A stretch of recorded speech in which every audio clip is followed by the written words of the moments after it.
നമ്മളുടെ ചില ആളുകളുടെ PR ഗിമ്മിക്കിന്റെ കുഴിയിലൊക്കെ വീണ് കേരള ബ്ലാസ്റ്റേഴ്സിന്റെ പുതിയ ഇൻവെസ്റ്റർ തേടിക്കൊണ്ടിരിക്കുമ്പം ഇന്ത്യൻ ഫുട്ബോളിന് കിക്ക് ഓഫ് കഴിഞ്ഞ കാര്യം നിങ്ങളെല്ലാവരും അറിഞ്ഞിട്ടുണ്ടായിരിക്കും. ആദ്യ മത്സരം പതിവ് പോലെ 2 ദിവസങ്ങൾക്ക് മുമ്പ് മോഹൻ ബഗാനും ഈസ്റ്റ് ബംഗാളും തമ്മിലായിരുന്നു.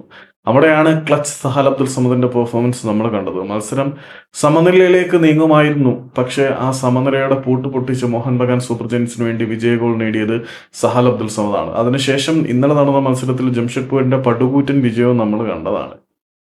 കേരള ബ്ലാസ്റ്റേഴ്സിൽ നിന്ന് മോഹൻ ബഗാൻ സൂപ്പർ ജയൻസിലേക്ക് പോയപ്പം സഹൽ ഒരു ബെഞ്ച് വാമറായി അധപ്പതിച്ചു എന്നായിരുന്നു നമ്മളെല്ലാവരും കരുതിയിരുന്നത്. പക്ഷേ അവസരം വന്നപ്പോൾ കൃത്യമായിട്ട് തന്നെ അദ്ദേഹത്തിനെ ഉപയോഗിക്കുന്ന കാഴ്ച നമ്മൾ കണ്ടു. പഞ്ചാബ് എഫ്സിയിൽ നിന്നും ഇപ്പം മോഹൻ ബഗാൻ സൂപ്പർ ജയൻസിന്റെ പരിശീലന കുപ്പായത്തിലേക്ക് വന്ന ദിൽബറിബ്സ് എന്ന് പറയുന്ന പരിശീലകൻ വളരെ കൃത്യമായിട്ട് സഹൽ അബ്ദുൾ സമദിനെ യൂസ് ചെയ്യുന്നുണ്ട്. മൻവീറിന്റെ മനോഹരമായിട്ടുള്ള ഒരു back heel pass Sahal Abdul Samad വലയിലേക്ക് തിരിച്ചുവിടുകയായിരുന്നു. സഹലിന്റെ കാലം കഴിഞ്ഞു. ബ്ലാസ്റ്റേഴ്സിൽ നിന്നും മോഹൻ ബഗാനിലേക്ക് പോയപ്പോൾ മോഹൻ ബഗാനിലെത്തിയ പല പ്രതിഭകളും വേസ്റ്റായി പോയതുപോലെ സഹലും വേസ്റ്റായി പോയി എന്ന് നിങ്ങൾ കരുതിയെങ്കിൽ തെറ്റി. മോഹൻ ബഗാന്റെ പോസ്റ്റർ ബോയ് ആയി ഇനി ഒരു പക്ഷേ സഹല് മാറുന്ന കാഴ്ചയായിരിക്കും നമ്മൾ കാണാൻ പോകുന്നത്. അപ്പൂയി എന്തൊരു കിടിലൻ ടീമാണ്. ലിസ്റ്റൻ ക്ലാസോ, അപ്പൂയ്യ, മൻവീർ, സഹൽ അബ്ദുൾ സമദ്. സത്യം പറഞ്ഞു കഴിഞ്ഞാൽ ഞെട്ടിപ്പോയി മോഹൻ ബഗാൻ സൂപ്പർ ജയൻസിന്റെ ഇന്ത്യൻ സ്ക്വാഡിനെ തന്നെ കണ്ടപ്പോൾ. ഇനി അവർക്ക് വിദേശ താരങ്ങളും കൂടെ ആകുമ്പോൾ എന്തോ ടീമാണോ എന്തോ.